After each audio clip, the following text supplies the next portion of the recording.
Why not just celebrate? You already are that which you're seeking.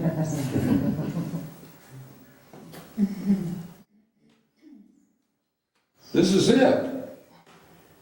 There's no big deal about it. This is it. So it must be more than this. God, I've been seeking for 30 years. It must be more than this.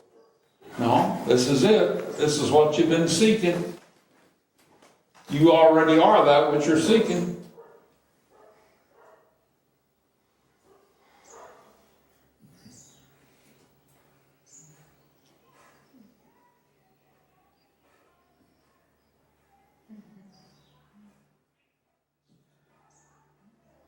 Are you ready to fully receive it, Saroja?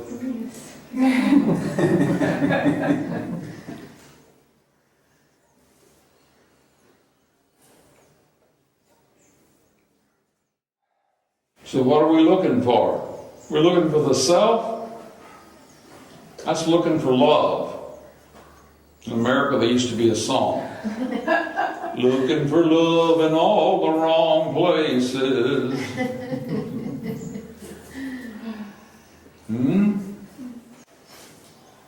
So many are looking for the self in the wrong places. You are the self. You've always been the self. You'll never not be the self. You are the simple awareness that is aware of what is occurring as it's occurring. Prior to thought. Not the thought of what's occurring, that's the mind. You're that which sees the thoughts.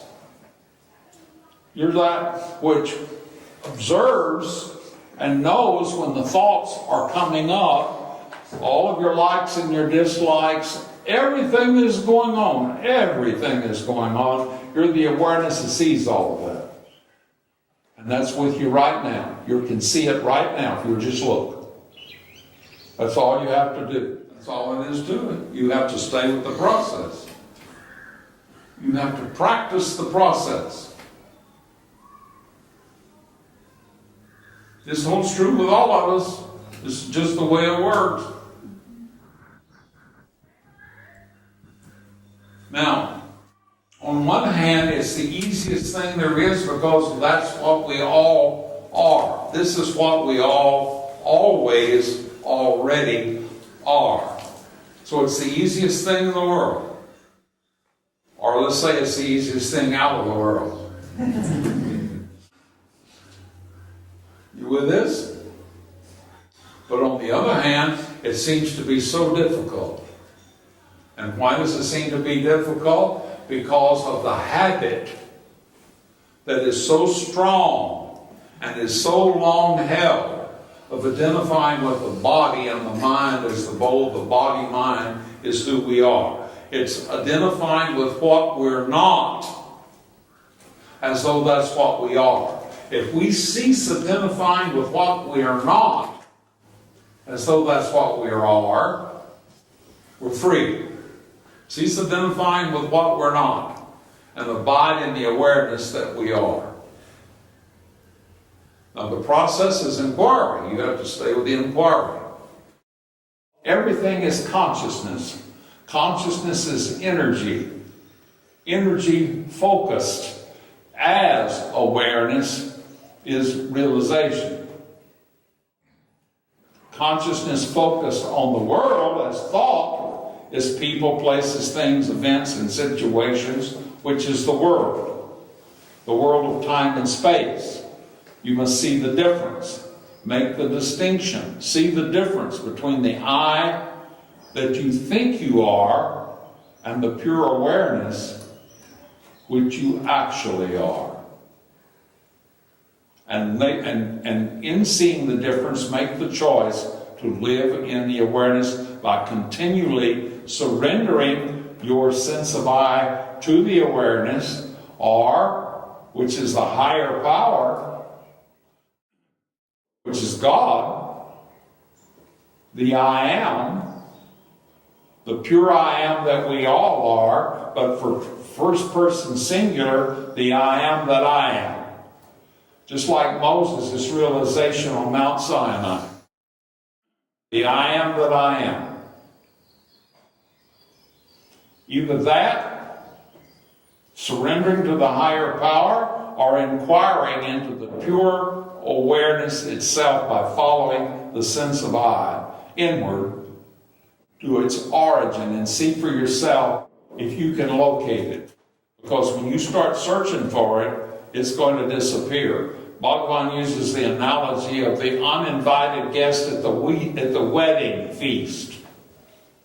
He came in uninvited.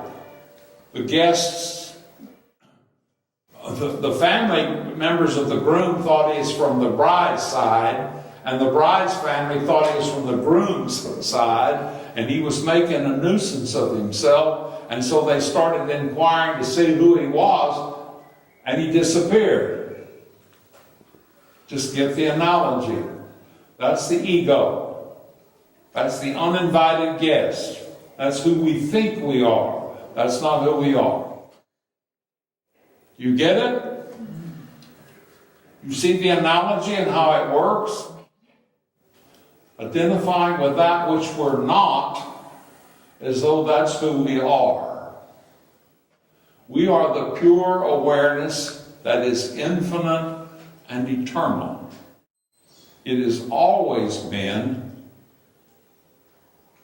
It always will be. It was never born, and it will never die. The body was born, the mind was born, and they will die, but not the awareness. The awareness is infinite and eternal. All of the body, mind, and all of its adventures is taking place in the awareness. The world was not here before you came and were born in it. You created the world. It's going on in you. You're not going on in it, just like the dream. You will see this when the awakening comes full and final, when the conditioned patterns of the mind have been dissolved into the pure awareness itself. That's liberation. That's different than awakening.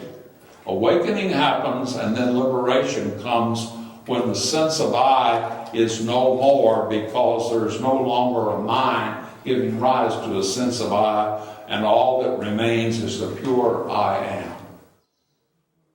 Okay? You got it? Yes. Namaste. Namaste.